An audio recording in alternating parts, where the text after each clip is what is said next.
हे राम।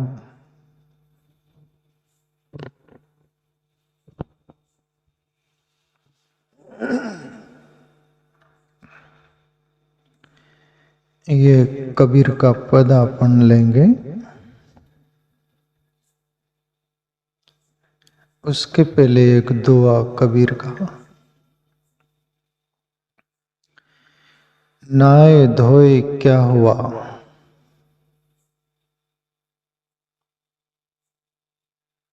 नाए धोए क्या हुआ, जो मन मैल न जाए।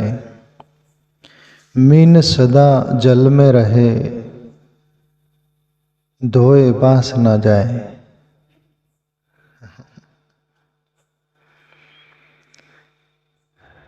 कबीर साहब बोल रहे कि नहाने धोने से यदि सब कुछ हो जाए साफ सुथरा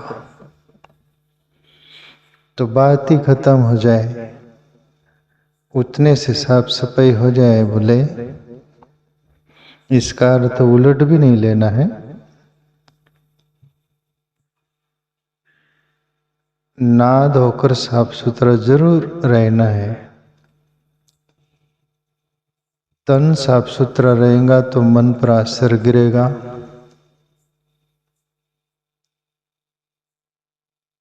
वो दोनों जुड़ा हुआ है, इसलिए तन भी साफ सुथरा रखना, पर साथ साथ एक सिक्के के दो पहलू है, तन और मन। मन प्लस तन, तन प्लस मन। मन ही ऑर्डर ठोकता है तन को और तन अंजाम देता है। इसलिए एक सिक्के के दो पहलू बोला गया। तो तन को साफ सुथरा रखना जरूर, पर उसको जुड़ा हुआ जो अंदर से एक तत्व है वो है मन। मन को भी साफ सुथरा रखना है। तन बाहर पानी से साफ सुथरा होगा, साबुन से होगा, पर मन जो है वो आत्मचिंतन से, प्रभु चिंतन से, प्रभु भजन से, उससे वो उसका साबन है, पानी है। एक पद में कबीर बोले, मैले पाप पड़े दागन के विषयों में लपटानी, ज्ञान का साबन लाए न धोया संत संगति का पानी। चादर हो गई बहुत पुरानी, अब अफसोस समझ अभिमानी। ज्ञान का साबन होना, संत संगति का पानी होना, तब जाकर मैल मन का धुल सकता है, जैसा तन का साबन और पानी से। इसलिए कबीर उलट बासी बात बोलते पर तत्ते पत्ते की है। पानी मछली में, ये मछली पानी में ही रहती है, फिर भी साफ सुथरी क्यों नहीं हो गई, उसको बाहर निकालो, वास मारती है, मलेच्छ। रात दिन पानी में होकर क्या उतना नाई तो बहुत वो नाई रही, फिर भी क्यों नहीं वास गया। ऐसा ही अपन बाहर के तन को बहुत साफ सुथरा करेंगे, सब कुछ करेंगे, पर राष्ट्रीय टुकड़ो बाबा को याद करके ख्याल में रखना, मेरा मन है गंदा इसलिए मैं हूं शर्मिंदा। तन साफ सुथरा होगा, बहुत लोग है बाहर से कपड़े उजले साफ सुथरा पहनते हैं, बगुले की तरह पहनो जरूर, उसकी आलोचना निंदा नहीं है, पर प्लस पॉइंट पर ख्याल रखना है, अंदर मन है, उसकी भी धुलाई जरूरी है। धुलाई मतलब मार पीटना नहीं, धुलाई साफ सुथरा। नहीं तो तुम बोलोगे मन को कैसे धुलाई, लोग नहीं बोलते धुलाई कर डालो उसकी, नहीं नहीं, साफ सफाई। उसके लिए ज्ञान का साबन और संत संगति का पानी, तब ये मन भी साफ सुथरा हो जाएगा। और अंदर से मन साफ सुथरा हो जाएगा तो आपके तन पर भी उसका असर दिखेगा, आपका तन भी परिचय देगा। तन मन क्लियर हो गया अंदर से तो बाहर आपके हर मोमेंट, हर एक्शन अच्छे रहेंगे, दिखेंगे।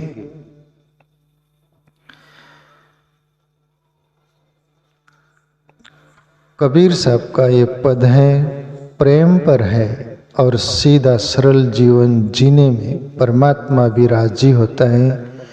एक शब्द है परमात्मा का अंतर्यामी, हर शब्द परमात्मा के लिए प्रयोग किए गए, उसमें कुछ तथ्य पत्य है। इसलिए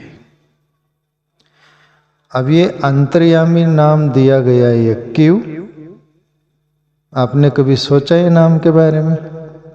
अंतर्यामी का अर्थ होता है जो अंतर हमारे अंदर रहता है, उसका नाम है अंतर्यामी, जो अंदर की हर बात जानता है। आप कुछ गलत कदम उठाने जा रहे हो तो अंदर से वो केवल संकेत करता है, रोकता नहीं, इशारा कर देता है कि ये गलत। फिर करना हो तो आपको स्वतंत्रता दी है परमात्मा ने, आप कर सकते हो, पर उसका परिणाम, वो कर्म जो होगा उसका फल जरूर होगा, उसका जिम्मेवार परमात्मा नहीं है, पर संकेत जरूर कर देता है। अंतर तेरे अंतर्यामी रोज तुझे समझाता है, भली बुरी क्या करना तुझे राह तुझे बतलाता है, फिर भी मन की कहीं पर चलने वाले अंत समय पछताता है। हरिओम शरण का एक भजन सुना था मैं, 30 साल से भी आगे की बात है, टेप कैसेट रहती थी उसमें। अंतर तेरे अंतर्यामी, अंदर ही रहता है, हर बात के लिए संकेत करता है, पर मन की अपन मान कर यदि चले, कबीर एक जगह बोले ना, मन जाए जाने दे तू मत जा शरीर। मन के जाए कुछ नहीं होता है, शरीर गया तो सब कुछ होता है, ऐसी वाली बात कबीर की है ना। तो मन को उस अंदाज में रखने का। तो प्यारे मित्रों, कबीर साहब बोले, प्रभु तुम साचे मन के मिता। प्यारे मित्रों, मन, सच्चा मन कब होता है? बस आत्मचिंतन भजन से ही होता है, ये पक्का, ये साबन और सब पानी बोल लो जो भी कुछ है। और ऐसा मन हो जाए तो प्रभु तुम्हारी बुद्धि चातुर्य नहीं देखता, तुम्हारी होशियारी नहीं देखता, तुम्हारा धन नहीं देखता, तुम्हारा जो भी कुछ है जमावड़ा कुछ भी सब नहीं देखता वो। रामायण में एक चौपाई है, और इस सबरी से बोले प्रभु श्री राम, निर्मल मन जन सो मोई भावा, मोई छल छिद्र कपट न सुहावा। वो सबरी बहुत बात करती है ना, प्रभु आदमते आदम अदम अति नारी तामे मति मंदागारी। मैं एक तो आदम जाति की हूँ, उसमें भी अनपढ़ गवार हूँ और छोटी जाति से आती हूँ। तब मीरा ये अपनी सबरी से प्रभु श्री राम बोले, सबरी ये सब रहने दो, सुनो भामिनी एक बाता, मानो भक्ति कर एक नाता। ऐसी चौपाई है ना रामायण की, कि सबरी मैं भक्ति के नाते ही मैं जानता हूं, जाति पाति अनपढ़ गवार जो भी कुछ है वो मुझे लेना देना नहीं। निर्मल मन जन सो मोई भावा, निर्मल मन का जो भी कोई होगा वो मुझे भाता है। मोई छल छिद्र कपट न सुहावा, छल छिद्र कपट वो मेल नहीं खाता। साधारण दुनिया में कोई मेल नहीं खाता जिसके अंदर छल कपट हो, उससे नफरत होती कि नहीं। और प्यारे मित्रों, ये हकीकत सत्य है। ये थर्मामीटर बिल्कुल रखने का, ये सभी कुछ बातें रहती है ना जीवन में, उसको रखो, जीवन में काम आएगा। जब तक ईश्वर की प्राप्ति नहीं हो जाए तब तक ये साधन के रूप में काम आएगा, पर ईमानदारी से उसको आत्मसात करो। तो ये मेरा अपना थोड़ा अनुभव ही निजी जीवन का भी, सभी महापुरुषों का अनुभवियों का भी है। आपके अंदर जितना पवित्रता, निर्मलता, सज्जनता, सरलता, सभी के लिए पॉजिटिवता, भलापन की वो रहेगा सब कुछ, तो आपके तरफ दुनिया का अट्रैक्शन होगा, पशु पक्षी का होगा, प्रकृति का होगा, सभी कुछ आपको प्रेम करेंगे।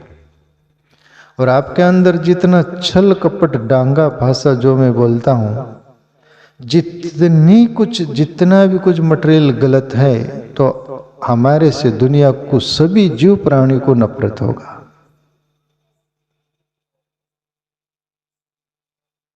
नफरत होगा।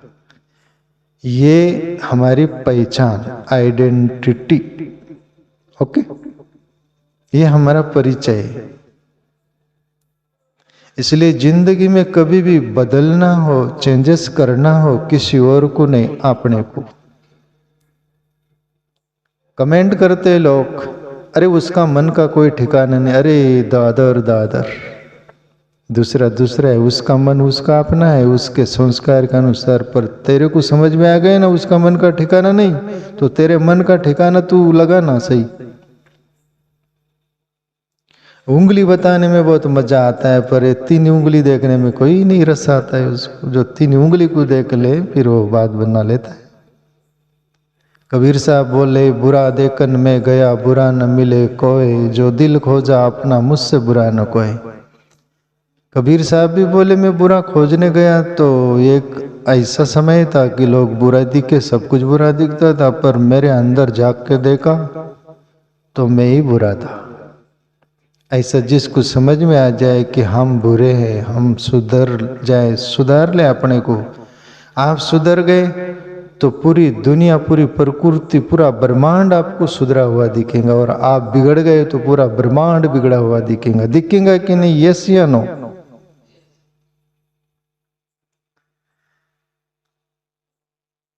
आपके जीवन में कोई दुख आ गया तो आपको पूरी दुनिया दुखी दिखती कि नहीं? बोलो। आपके जीवन में संकट आ गया है, पूरा संकट का छाया दिखता है कि नहीं?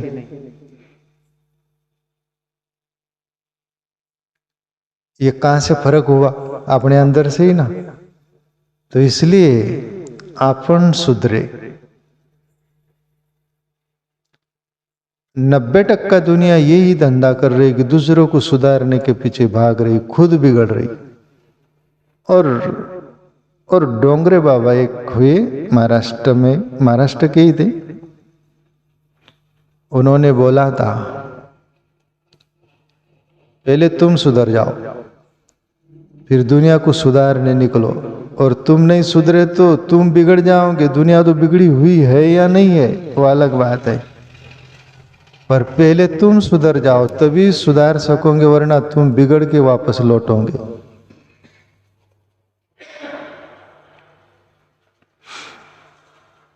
तो कबीर साहब बोल रहे, प्रभु तुम साचे मन के मीता, सच्चा मन होगा।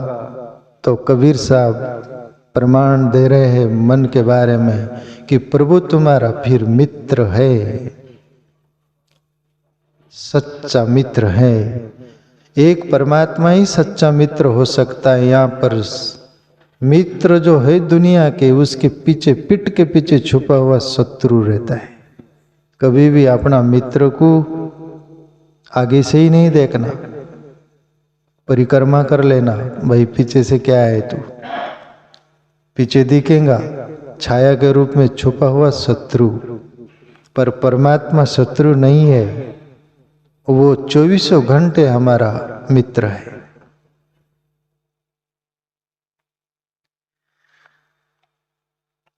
कब सबरी काशी कर आई, कब पढ़ आई गीता। कबीर साहब बोल रहे कि सबरी कौन सी काशी चली गई तीर्थ करने। सबरी एक जो दुनिया में जाति पाति माना जाता है ना, वो सबरी कहते हैं कि सबर उनका सरनेम था। जैसे तुम राठौड़, चौहान, पवार, अमुक डमुक जो भी होता है ना, बहुत ऐसा सरनेम सबरी का सबरता, सबर जाति से थी वो, इसलिए सबरी नाम। जैसे तुमको राठौड़ बोलते हैं अमुक डुमुक, सबर उसका सरनेम था जैसे। और छोटी जाति में जो गिने जाता ऐसा बोलते हैं, आदिवासी जैसा। और मीरा ऐसी ये अपने मीरा का नाम आ जाता है। मीरा तो आएगा, बुरा नहीं ना, मीरा का नाम मुंह पर आना कौन सा बुरा है। अंदर जो होगा वो जाएगा ना। तुम्हारे अंदर कुछ बसा हुआ रहता है, तुम नींद में भी बोलते हो, और ऐसे बात करते करते बोलते। अब साधु कोई बोलेगा तो कोई मीरा का नाम आएगा, कबीर का आएगा, नानक का आएगा, है ना। उसका अंदर जो है वो। तो शबरी जो थी पवित्र आत्मा थी जैसे। उनके पिताजी एक बार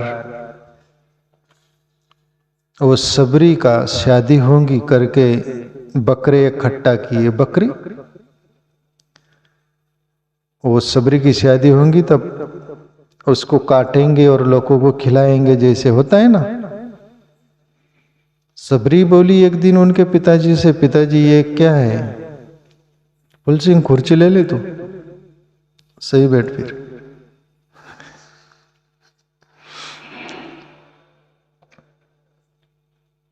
सबरी बोली पिताजी उनको कि ये पिताजी ये क्या बकरे किस नाम के, ये क्या है। बोले बेटा तुमको मालूम नहीं, ये बकरे है ना, तेरी शादी होगी तब इसका वो सब लोगों को खिलाएंगे, उत्सव मनाएंगे तेरे शादी के लिए सब बकरे। तब सबरी बोली पिताजी ये तो ठीक नहीं है।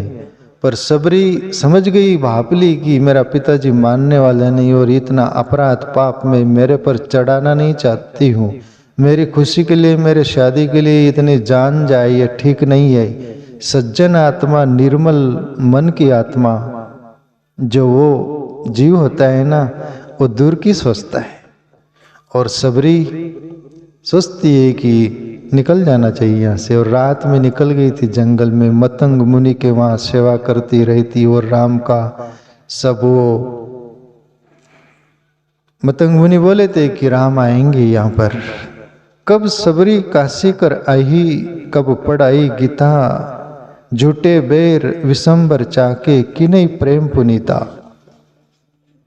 सबरी मतंग मुनि के वहाँ पर रहती है, ऋषि की सेवा करती है, झाड़ू मार देती, सब कुछ हुआ।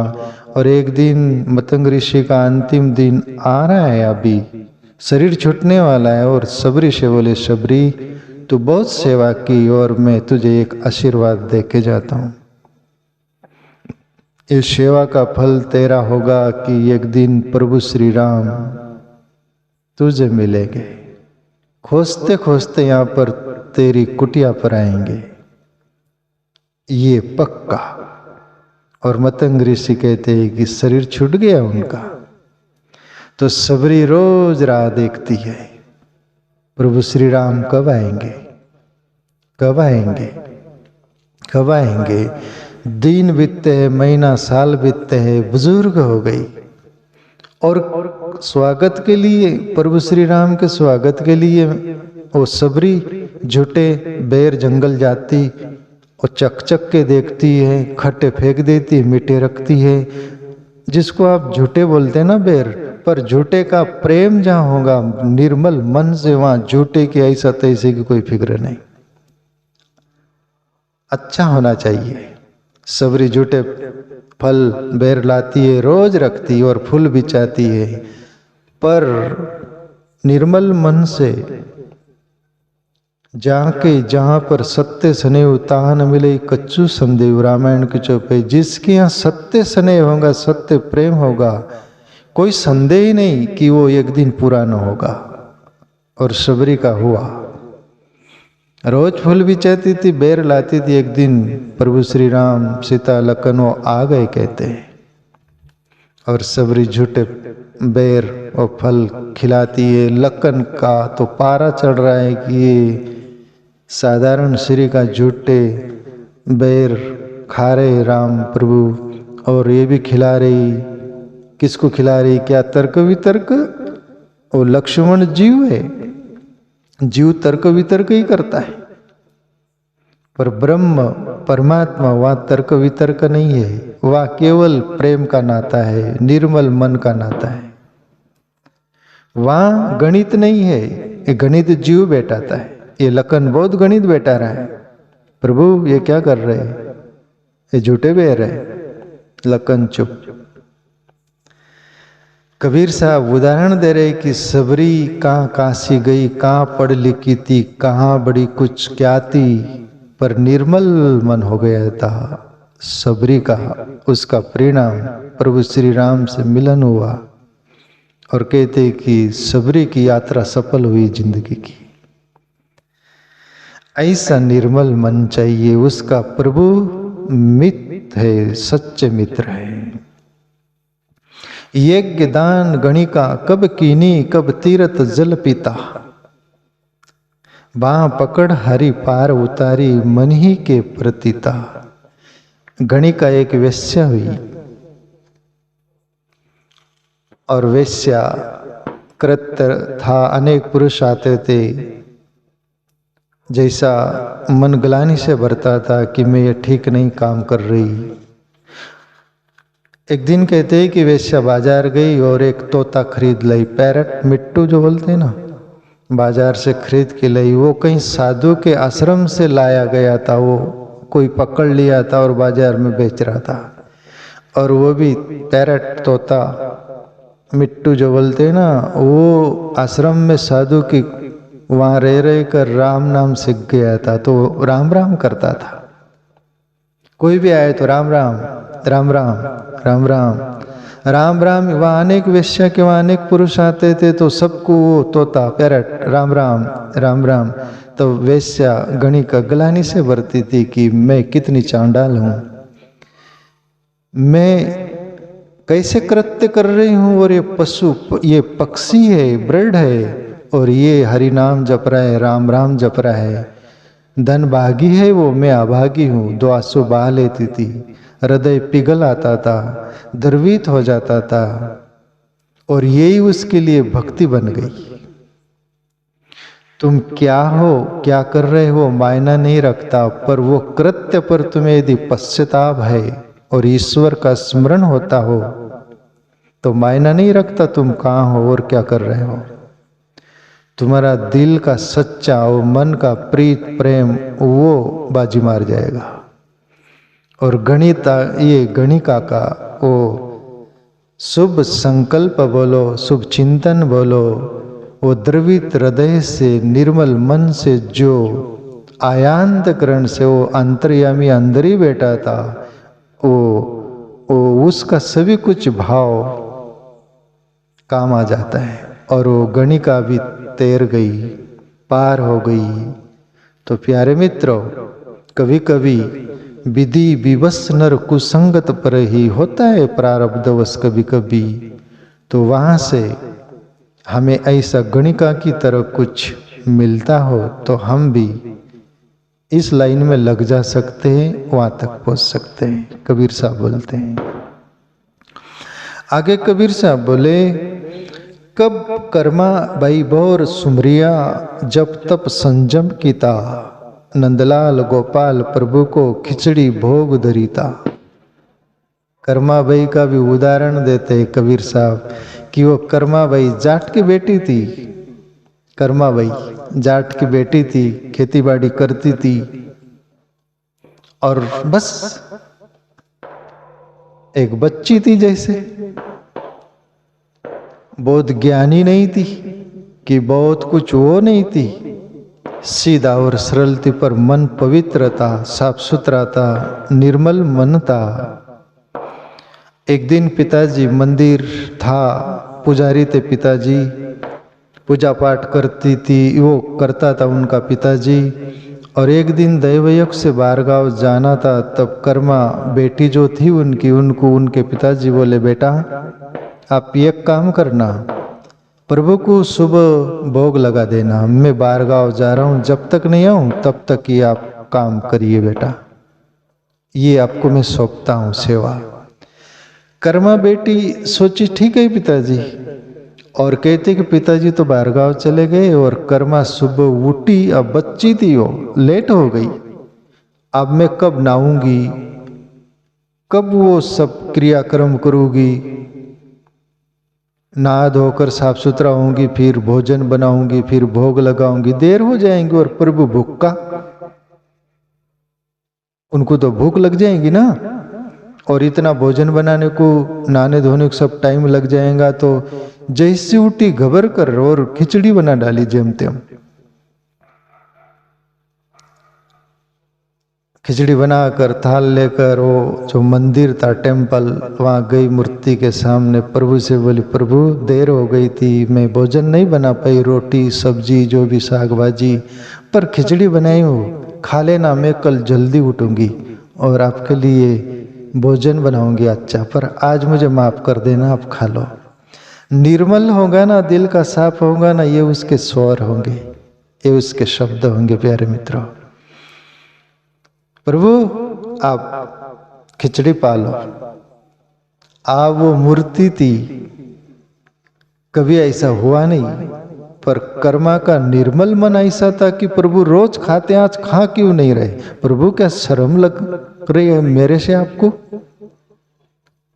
एक काम करती हूँ, पर्दा आड़े लगा देती हूँ, उसके पीछे आप खा लो। शर्म मेरे से लग रही होंगी तो आप अकेले खा लो ना प्रभु। पर्दा लगा दी और कर्मा देखती खोलकर, कुछ नहीं, ऐसा हुआ ही नहीं था, कभी होता था ही नहीं, अभी भी नहीं होता। और तो कर्मा ही खिला पाई। अभी भी पुजारी भोग लगाते और प्रभु का नाम अपना काम होता है ना। पुजारी हो कि भगत हो कि जगत हो, कोई भी हो, आज तक तुमने सुना देखा कभी कि वो केवल भाव से लगा देते, बाकी अपने काम आता है। पर कर्मा का अंदर वैसा नहीं था। निश्चयाचे बळ तुका मने येची फळ। तुकाराम बाबा बोले महाराष्ट्र के संत की जिसका निश्चय होगा वहां घटना घट के रहेंगी, और हुआ ही ऐसा। बहुत कर्मा बोलती सब कुछ,